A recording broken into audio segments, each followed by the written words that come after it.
Okay. Good evening, everyone. Erev Tov. We're in the Zera Shimshon on Parshas Eikev. Os Beis, the second section, which is on Daf Shin Tet Zion, towards the bottom of the first column. The Zera Shimshon is going to start with a discussion about two different little sets of psukim. So I'm going to read those psukim first. One little set of psukim is at the end of Parshas Va'eschanan, right before Parshas Eikev. And then the other one is in Parshas Eikev itself. So let's just look at those psukim first, and then we will start the Zera Shimshon. So first of all, in Perek Zion, Sefer Devarim, Perek Zion, Pasuk Vav, which again is at the end of Parshas Va'eschanan, the Torah says, Ki am kadosh atah l'Hashem Elokecha, because you are a holy nation to Hashem your God. B'cha bachar Hashem Elokecha, in you Hashem has chosen, lihiyos lo la'am segula, to be for him a treasured nation, mikol ha'amim, from all of the nations, asher al pnei ha'adama, that are on the face of the earth. Lo, this is Pasuk Zion, next Pasuk. Lo mirubchem mikol ha'amim chashak Hashem bachem, not because you were the most numerous of the nations did Hashem desire to build a relationship with you, vayivchar bachem, and choose you, ki atem hama'at mikol ha'amim, because you are actually the smallest of the nations. So that's two psukim in Parshas Va'eschanan to keep in mind. The Zera Shimshon is about to refer to them and contrast them with the psukim we're about to read in Parshas Eikev. This is in Perek Zion, a little further on, Pasuk Yud Zion, and followed by Pasuk Yud Ches and Yud Tes. Ki somar bilvavcha, if you say in your heart, Rabim hagoyim ha'ela mimeni, these nations are much more numerous, much bigger than I am. Eicha uchal lahorisham, how will I be able to inherit them? How will I be able to conquer them? Lo sira mehem, do not fear them. Zachor tizkor is asher osa Hashem Elokecha lefaro ulechol Mitzrayim. Remember what Hashem your God did to Pharaoh and to all of Egypt.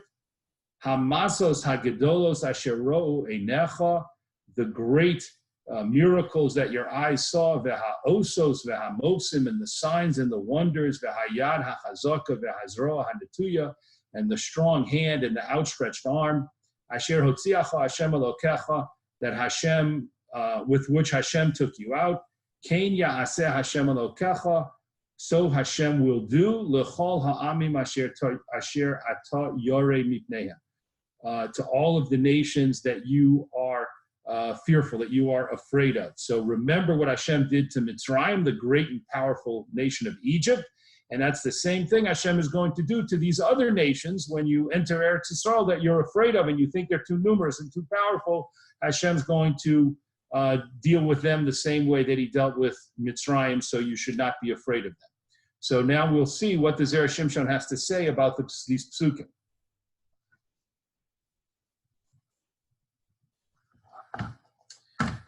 Kisomar bilvavcha, rabim hagoyim ha'ele v'chulei.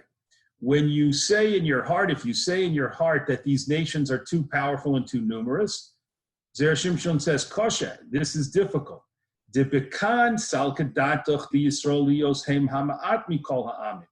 Because here it appears that Bnei Yisrael is thinking that they are smaller than the other nations. So Hashem is saying to them, don't be afraid of the other nations because you're so small and they're so numerous. So the indication is that the inference is that Bnei Yisrael views themselves as being much less numerous than the other nations. Ula'el, and previously, back in the psukim we looked at in Parshas Va'eschanan, earlier in Perek Zion, have a salkadatach, the apparent thought process that was going on, lahefech, was just the opposite.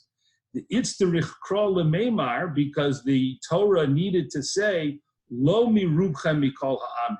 Hashem did not choose you because you were the most numerous. So that means that there must have been some thinking, some thought on the part of Bnei Yisrael that they were somehow more numerous than the other nations, and therefore Hashem said it's not because you view yourself as more numerous, that I chose you. That's the way the Zera Shimshon is learning the two sets of psukim. So the fundamental question he's asking is an apparent contradiction between the psukim at the end of Eschanan, where there's at least a havamina, a salka datacha. You might have thought from Bnei Yisrael that they were more numerous. And then the psukim here in Akev, where it clearly says, don't be afraid of the other nations because you view yourself as too small and they're so much more numerous and so much more powerful. So he wants to understand what's going on in the two different places, that there seems to be two different lines of thinking on the part of Bnei Yisrael. Ve'ein lomar, and we should not say, sheme'achar sheshamu shehakadosh baruch hu amar lahem ki atem hama'at, that it was only after Hashem said to them back in the end of Eschanan, actually you're a small people, that only when Hashem said that, az hischilu lirag behem, it was only then that they began to be fearful of the nations in Eretz Canaan. De'im kain, because if so, takef sha'amar lo merubchem, immediately when Hashem said that it's not because of your great size or great amount that I chose you, hayalo lichtov, then right then Hashem should have written, va'af al pi sha'atem hama'at lo tira mehem, even though you are actually the smallest nation, don't be afraid of them.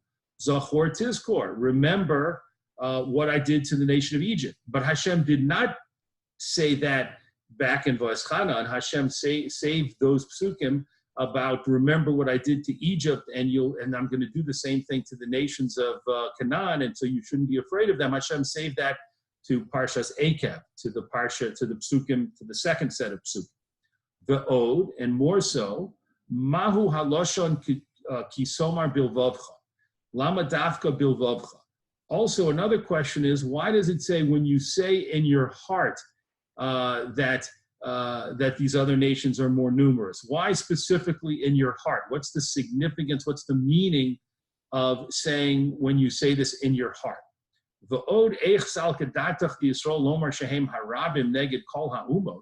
And also, how could there ever even be the possibility that Bnei Yisrael might have thought, even if it was only a thought that they had that then was changed, how could they ever have thought for a moment that they were the most numerous nation? V'aloheim umma yechida. They knew that they were a single nation.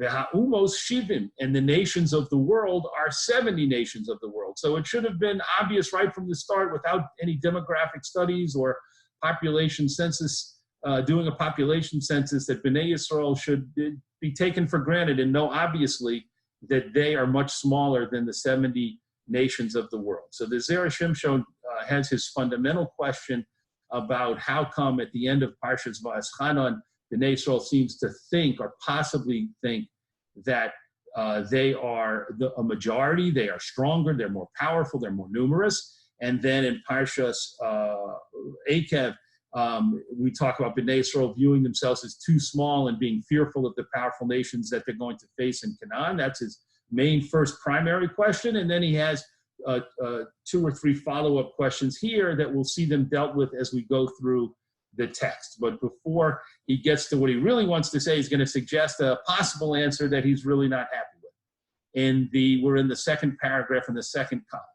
V'lichora yesh lomar b'dochek, and apparently we could say under duress, we could give an answer, which is kind of an answer you might feel compelled to suggest, shehem hayu choshvim b'datam, that maybe Bnei Yisrael thought in their minds, mikol umma v'umma lechuda anu ha'umma yoser gedola mikula. That if you separate all of the 70 nations of the world out individually, and you compare the nation of Bnei Yisrael to each of them individually, not as a group, then maybe Bnei Yisrael was actually larger. I mean, after all, Bnei Yisrael, we know, was more than 600,000 men between the age of 20 and 60. And so you multiply it out with the women, the children, the old people, and the estimate is, people talk about 2.5 million. So they may have thought that if you compare us one-on-one to each of the 70 umos, maybe we are bigger than each one individually. And so Hashem came and said to them, She'ein lachshov kol umma levada. Bnei Yisrael shouldn't think of comparing themselves to each individual nation of the 70 nations. But you, Bnei Yisrael, are obviously much smaller than all of the 70 nations combined. So that is a possible answer, the Zera Shimshon says, as to why Bnei Yisrael might have had two different thought processes going on. But he says that's only dochik. That's only an answer that you might feel forced to say, but there's a much stronger answer that we can give, which the Zera Shimshon is now going to develop. Avoyose nira lomar, the bepera kama de avodah zara. But it is more appropriate for us to say, based on the Gemara in the first parak of Avodah Zarah, if Lugu Tanoi bebraisa, there is a machlokas Tanoim and a braisa there. Iyazlinan basar hachachma v'habekiyas. If we follow wisdom and expertise, basar harov, or we go after a majority. So that's a very interesting question that the Gemara discusses. We know in general there's a rule, acharei rabim lahatos, which is a pasuk that says we should follow a majority. We know that's the general rule, and the Gemara brings it down in many cases. Holchen achar harov, we go after the majority. However, there's a machlokus as he's bringing down the first parak of Maseches Avodah Zarah. What if you have a majority, but the majority is going against a minority of experts? And the experts are clearly, everyone agrees, everyone concedes that the experts are more knowledgeable about the particular subject under discussion. So then, do you follow the experts or do you follow the majority? And there's a machlokas about that. And now he continues, Ubeper kama de Yevamos, in the first parak of Maseches Yevamos, Nami, also we see a similar idea, because the Gemara says, my taima demand de omer asu beis Shammai kidivreihem. What is the reasoning behind the opinion that Beis Shammai followed their own view? What's going on there is the Gemara has a discussion about whether or not after there was a ruling that the Beis Hillel's view should be followed, did Beis Shammai concede and start following the viewpoint of Beis Hillel and all of the places that they argued about? Or did Beis Shammai continue to hold its own viewpoint and follow and act in accordance with their own viewpoint? So according to the opinion, the school of thought, that Beis Shammai followed their own viewpoint, the Gemara asks, how could that be? What's the reasoning behind that? Afal gav dahava Beis Hillel ruba. And they did that even though Beis Hillel was the majority. What gave Beit Shammai the right to go against, follow their own ruling against Beis Hillel's ruling when Beis Hillel was in the majority? Dechiazlinan basaruba, the Gemara says, because when do we follow a majority? Hecha dechi hadodi ninhu, when the two groups are equal. Hacha, but here in this case, Beit Shammai mechadodi tve. Beit Shammai is sharper. Beit Shammai was more sharp in their learning, more knowledgeable in a way, or more incisive in their learning, and therefore Beit Shammai followed their own viewpoint and didn't feel compelled to follow the majority viewpoint of Beis Hillel. So in both the Gemara in Avodah Zarah and in the Gemara in Yevamos, we see the concept and the idea that, at least according to one opinion, there's a machlokas in both cases. Both of these things are argued about this point. But the basic point is that there's the possibility that we don't always follow a majority. Sometimes we follow the opinion of the experts and the more knowledgeable people, even if they're in the minority. Let's continue.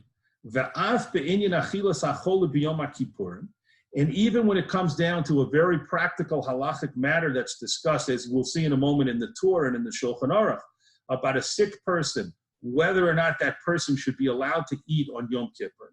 Kosav HaTorah, the Torah writes, Ikaman de Amar de Azlinon Basar HaChochma v'Habekiyas, Af Neged Harov Shel Harofim She'enam Kol Kach Chacham.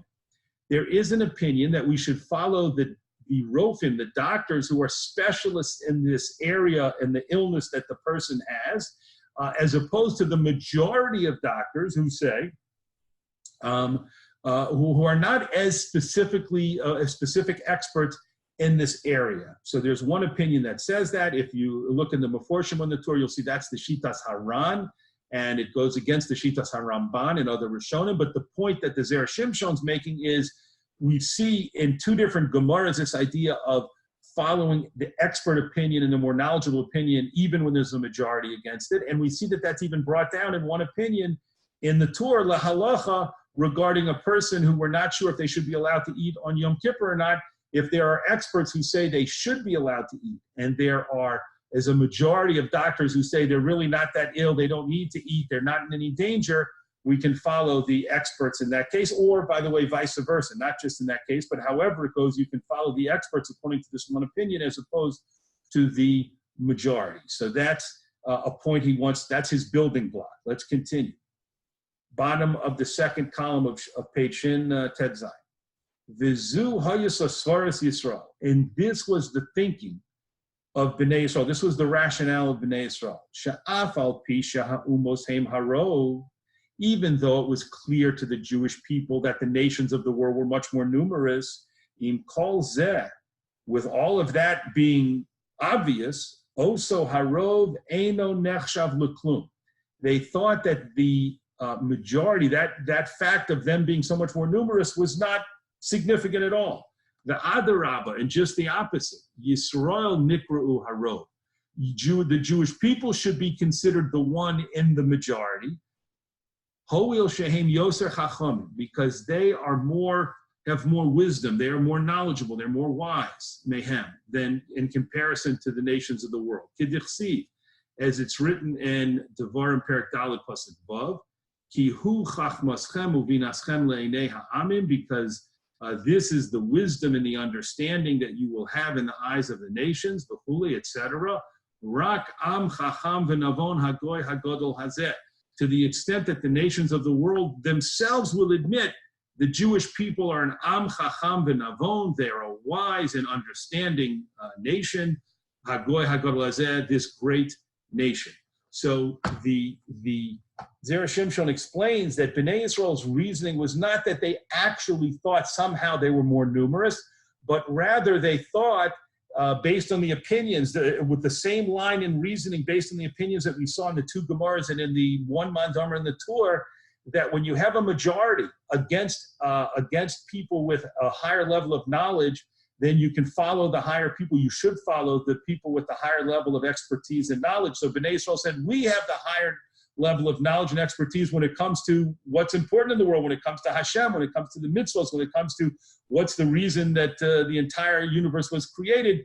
It's Bnei Yisrael that knows more. It's Bnei Yisrael that's the experts. And therefore, we should be considered the dominant factor, even though technically we're the minority in terms of numbers. That should not be significant. So that's where Bnei Yisrael was coming from when they thought that they were should be viewed as more numerous, as we saw in the psukim at the end of Parshas Veschanan, because Hashem had to say, Lo mirubchem. It's not because you think you're more numerous. The HaKadosh Baruch Hu Heishiv Lahem, and HaKadosh Baruch Hu responded to them, Shahadin Eino Kach, that the law does not follow this approach, Ella Adarabba, but just the opposite. As Linan Basar Harov Mamish, we follow the majority and actuality, even if the majority goes against a minority that's more knowledgeable and has more expertise, we're going to follow the majority. Oh, lefachos, or at the very least, nishar hadavar b'safek, this matter is a subject of dispute and in doubt, to Moshe Kaswa Poskim, which is what the Poskim say, that we're not 100% sure what to do in cases like that. V'zehu lo mirubchem mikol ha'amim. And that's what Hashem meant when he said, it's not because you are more numerous that I chose you. Meaning Hashem said, it's not because of your svara that you have more knowledge that I chose you. We're not going down that path. Even if we view you as the smallest nation, you are the smallest nation in terms of actual numbers. Nonetheless, I chose you for other reasons, not based on your knowledge and not even based on the svara that you have, according to the Zera Shimshon, that you have greater knowledge and expertise than the nations of the world. Continuing we're now in Daf Shin Yud Zayin, continuing the second paragraph. V'hatam shebacharti bachem v'lo bahem. And this is now still explaining Hashem's reasoning. And the reason that I chose you and not them, not the nations of the world, hu mipnei she'atem krovim li, it is because you are close to me. Kedichsiv, as the pasuk says in Tehillim, Livnei Yisrael Am Karovo, to Bnei Yisrael, the nation that is close to him. V'rov v'karov holech achar hakarov. And if you have a case where there's a majority, but it goes against a proximity, karov, closeness, physical closeness, we go after the proximity. The imlo tish, and we'll explain in a moment what that means. That's a phrase from the Gemara. The imlo tishmu bikoli, and if you don't listen to my voice, lo tiyu od krovim li, you will not be considered close to me. Ve'az yesh leilech achar harov, and then we really should go after the majority as opposed to the karov, the closeness. Now, let me explain what that's talking about. The Gemara, in many, many places, as I said, has the rule of we follow holchen achar harov, we follow the majority. However, the Gemara talks about what if you have a case in which the location of a thing seems to indicate clearly that it came from a certain place, even though there's more of other types of places around it. So let me give an example that the Gemara gives. Let's imagine that you have a different people who own birds, and you find a young bird outside of a cage. So the Gemara says if there's a person who owns if there are 10 cages and there's a person who owns 9 of them, and then there's another person who owns 1 of them, then you have to assume the bird came from the majority, from the guy who owns 9 cages. It's more likely that the bird came from one of the 9 cages than that the bird came from the one cage. So the bird would belong, if we're not sure where it came from, we can't identify it. There are no identifying markings, so it should go to the guy who owns the 9 cages. But then the Gemara says, what about korvo? What about closeness, proximity? What if the bird is directly outside of the cage owned by the one person, and it's farther away from the 9 cages owned by the other person? So there you have the case of distinguishing between rov, majority, in which case it would go to the owner of the 9, or karov, looking at proximity and giving the bird to the owner of the cage, of the one cage, because that's the cage that it's closest to. So that's the issue of rov and karov. And so the Zera Shimshon says, Hashem is saying to Bnei Yisrael, the real reason I chose you is not because you're the majority, it's because you're the karov. And I want to follow the karov as opposed to the rov. I want to follow the idea of proximity and closeness, which I have with Bnei Yisrael, as opposed to the majority, which is the size of the people involved, of the nations involved, and which would of course mean that it's the nations of the world who are larger and more numerous. So Hashem says, no, I want to follow the karov because I'm closest to Bnei Yisrael. The Garsina b'Baba Basra, because we learn in the Gemara in Baba Basra, Amar Rabbi Chanina, Rov v'karov, holchen achar harov. Rabbi Chanina said that if you have a case that can be decided either based on the rov, the majority, or karov, or the physical proximity, you should go after the majority. Va'afa gav de ruba de oraisa, v'korba de oraisa. And even though the concept of following a majority comes from the Torah, and the idea of following korva, following a physical location and closeness in physical location comes from the Torah, afilu hachi, even so, ruba adif, the majority is stronger. So we should always follow the majority. That was Rabbi Chanina's point of view. Masiv Reb Zera, and Reb Zera asked a question on that, v'chule, etc., and there turned into be a machlokas about the issue of whether or not we follow the rov or the karov, the proximity. The V'kasu Tosfos, and so the Zera Shimshon says, take a look at the Tosfos Sham there. V'zel Lashon, the Rabbi Chanina Azlina Basa Ruba. According to Rabbi Chanina, we follow the majority. Afal gav de ika korva de muchach. Even though we have a proximity that proves the matter, meaning even when you have something that is so close to, let's say the bird is directly outside, one step away from the cage. So clearly it just stepped out of that cage, and we're talking about a young bird that can't fly all around. So it clearly came from that cage. That's what we call korva de muchach. It's a proximity that proves the matter. It's clear that that's where the bird came from. Even so, Rabbi Hanina says we're always going to follow the majority. The Rav Palik Aleh. And Rav in the Gemara argues with Rabbi Hanina. And if we do have a case where there's a proximity that really strongly indicates and almost completely proves what happened here, Azul Basa Korva, we should actually go after the Korva, the Korov, the proximity, the Ayin Sham, and see there in Tosfos. So the Zera Shimshon says, what Hashem is communicating to Bnei Yisrael is the nations of the world are more numerous. And they are the rove, they are the clear majority in terms of numbers. However, we have the idea of when there's a conflict between majority and proximity. We have a machlokes about that in the Gemara. And if you look in Tosfos, Tosfos says if you have a korva demuchach, a proximity that's so close, it clearly proves where what happened in the particular case, then we follow the korva. And so the Zera Shimshon says that is the point that Hashem was making to Bnei Yisrael. The close relationship that I have with you, Bnei Yisrael, is so strong and so close that it's a korva demuchach. It proves that I want to choose you and I want to have a special relationship with you as opposed to the nations, even though they are technically in the majority. As we've seen many times in the Zera Shimshon, things can seem simple, but then get complicated, and they're about to get a little more complicated. Let's continue at the bottom of the first column on Daf Shin Yud Zayin. V'zehu she'amar hakosov, and this is what the Torah says: Ki me'avas Hashem eschem, ki am kodosh atah l'Hashem Elokecha. And this is what the Torah is talking about when it says it's because Hashem loves you and you are a holy people to Hashem your God. V'kach bochar Hashem Elokecha liyos lo la'am segula, and so Hashem chose you to be His treasured nation, v'chule, etc.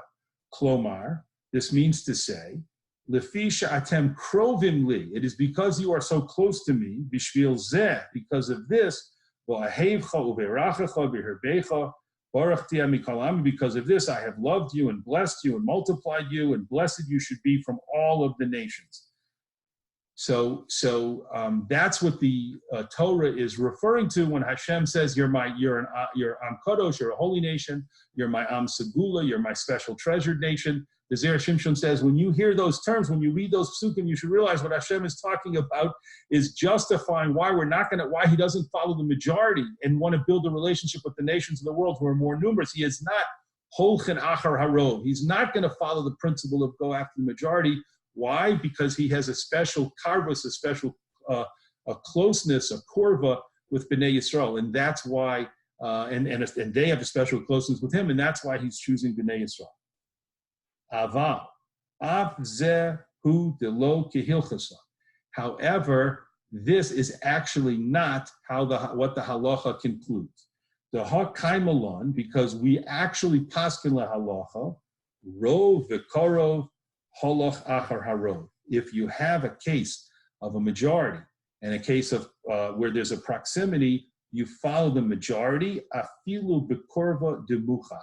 Even in a case where there's such proximity, such closeness, that it would seem to prove and indicate that you know what must have happened because of the proximity, like that bird, that little bird, right outside of a cage. Even in that case, the halacha would state, give the bird, if you're not sure who it belongs to the guy who owns the 9 cages, which could be removed and farther away, as opposed to the cage that the bird is right next to. We ignore the korva, the closeness, the proximity, and we follow the majority in terms of halacha l'maisa.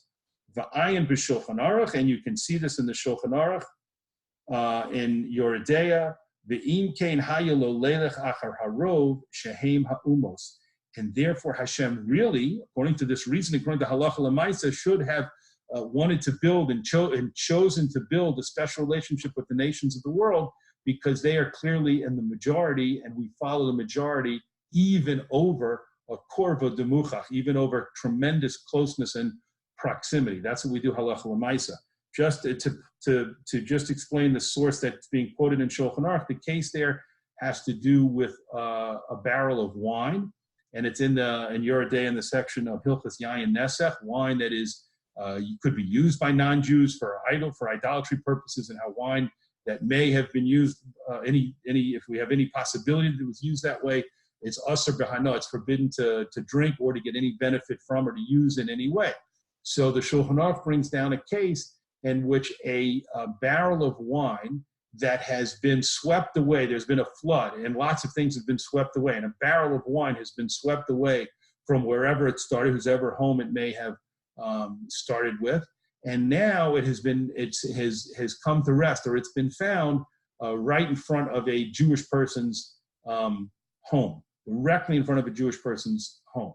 So the Shulchan Aruch says, if the majority of the people in that area are Ovdei Kochavim, if they're idol worshippers, idolatrous people, then even though the wine is directly in front of the Jew's home, which is of course korva, and maybe you might even think it's a korva de muchach, it's incredibly close proximity to this person's home, we don't say it probably came from that Jewish guy's home. We say the majority of the people in the entire region are non-Jews and idol worshippers, and therefore it's asr b'hana. We treat that wine as if it's yayin nesach and it's asr b'hana. That's the case that the Zera Shimshon is bringing down.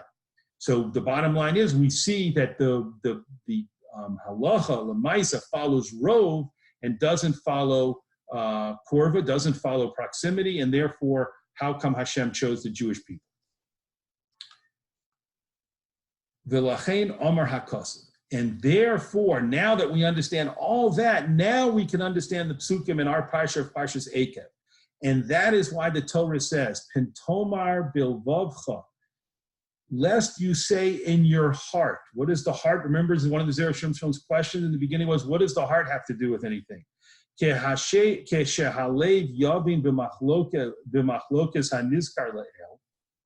When a person's heart, which we mean their mind, their thinking, when a person's heart understands this whole machlokas and this whole sugya of rov and majority, and when we follow it and we might not follow it, and what about experts, and what about korva and closeness and proximity, once a person learns that whole sugya, then yachshov shahavtocha sha'asisi lecha eina havtocha.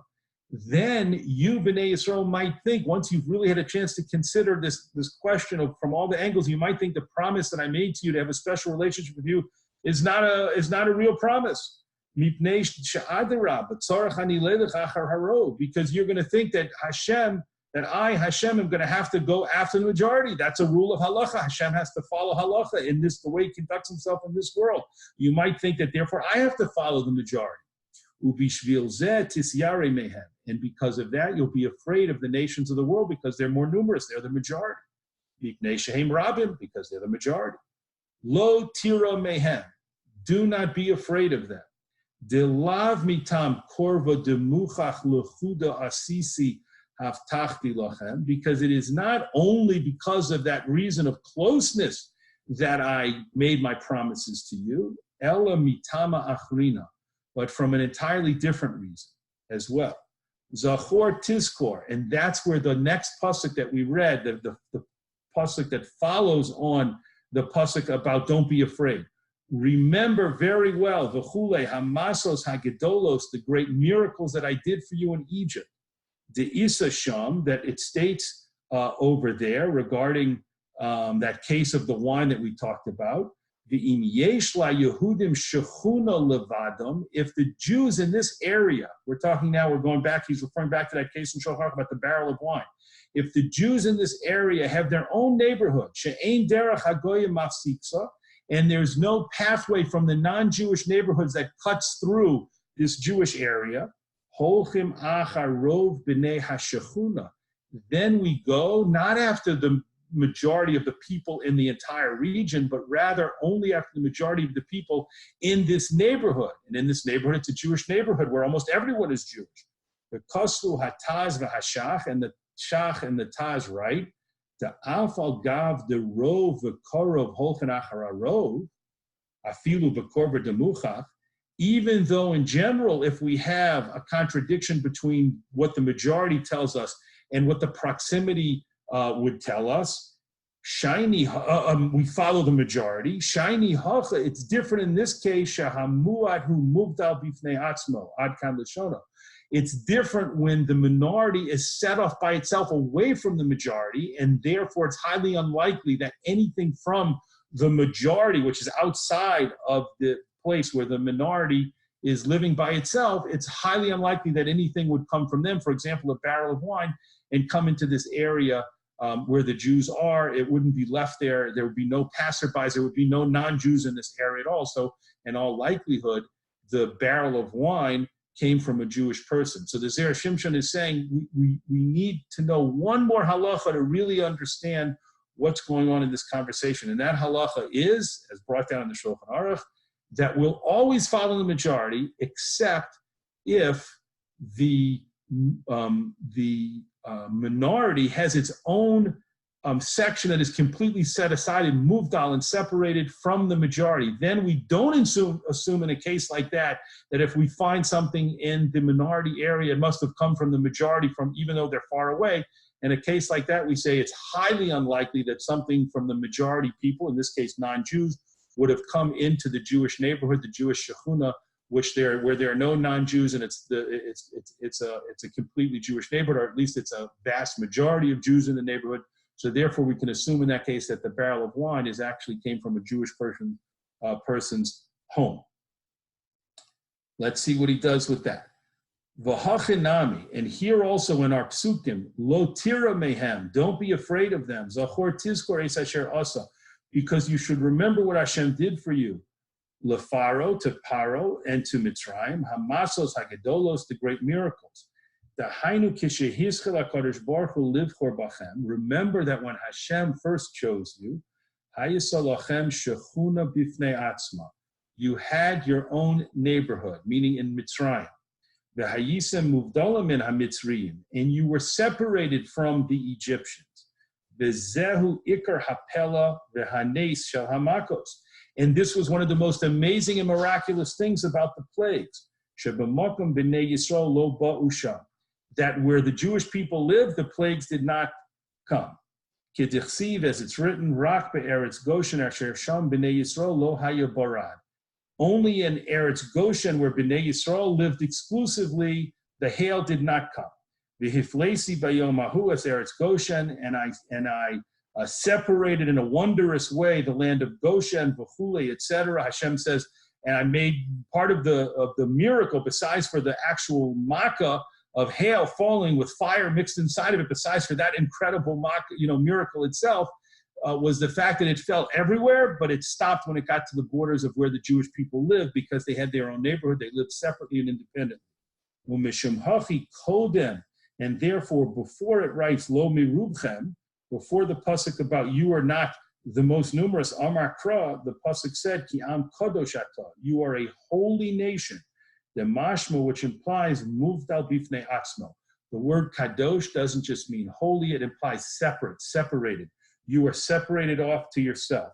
V'chein hu ha'emesh Yisrael muvdolim b'maaseh mikol ha'umos, and this is the truth that Bnei Yisrael, even if they might not be physically separated in all situations, they're spiritually separated in terms of the way they act and the way they conduct themselves from all of the nations of the world. So let's sum up, because we've had a bit of a wild ride in terms of going through different makoros and different perspectives. Let's sum up. The original fundamental question was, why did we have psukim at the end of Parshas Va'eschanan that implied that Bnei Yisrael in some way viewed themselves as a majority and more powerful and more numerous than nations of the world? And then what was their different mindset in the beginning of our Parsha, in Parshas Eikev, not that many psukim later, just a few psukim later, in which Moshe is saying to them, don't be afraid because you feel in your hearts that you're so small and the other nations are so numerous. What's going on there? And so the Zera Shimshon has explained to us that the whole issue was a back and forth between Bnei Yisrael and Hashem, and Bnei Yisrael and themselves, about how to deal with the issue of majority. What do we do with the rove? Are there any exceptions to the rule of following the majority? Because if Hashem follows the rule of the majority, then Hashem should choose the nations of the world over Bnei Yisrael, because they're certainly more numerous. So are there exceptions to that? So the Zera Shimshon pointed out that Bnei Yisrael thought one exception was the idea of bikias and expertise in chachma, and they thought about themselves we might be smaller numerically, but we have more chachma. Even the non-Jewish nations, according to the pasuk that we saw, admit that we're an am chacham v'navon. We're a knowledgeable and wise people, and we know more about many things than they do. And therefore, we should have predominance. We should be given a special place, even though we're in the minority. That was the first point about Bnei Yisrael's specialness, even though they're less numerous. In addition to that, there's the idea of korva, that when we have a majority, but it goes up against proximity, and the majority tells us the idea of majority would lead us in one direction, but the idea of proximity would lead us in a different direction.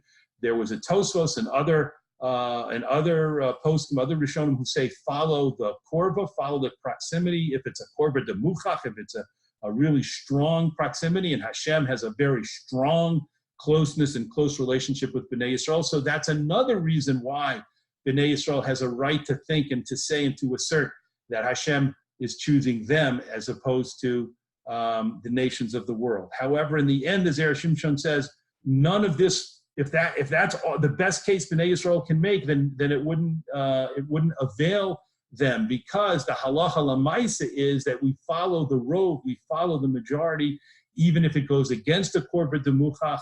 And according to most poskim, even if it goes against a minority that has greater expertise and greater knowledge. So then that's why ultimately Bnei Yisrael said, we're afraid. We've learned, bilvavcha, in our hearts, we've learned the sugya, and we understand that Hashem has to follow the majority. There's no way we can beat the majority. We can't conquer these nations because they're more numerous than we are. And even Hashem, his holchen achar harov, has to follow the majority.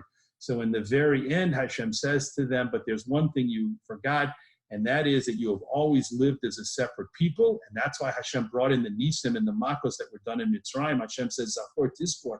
Remember what happened in Egypt, specifically because you kept to your own area and you kept to your own culture, and you kept separate from the Ma'asim, the actions of the Mitzrayim. You didn't emulate them. And therefore, I was able to come and wipe out the Mitzrayim, even though they were more numerous. So too, when you come to Eretz Canaan, because you're a separate people, because you're Am Kadosh, a holy and separate people, that means even la halacha lemaisa, that we only follow what's going on in your community, and we don't compare your community of Bnei Yisrael to the nations of the world, and therefore you'll be safe, and I'll conquer, Hashem says, I'll conquer the nations of Canaan the same way I conquered the Mitzrayim for you. It'll be the same experience, and that way you'll be able to enter Eretz Yisrael and settle Eretz Yisrael the way that they did. Another beautiful piece in the Zera Shimshon, complicated, but ultimately comes all the way around to answer all of his questions, as he always does. Yasher koach to everyone for participating.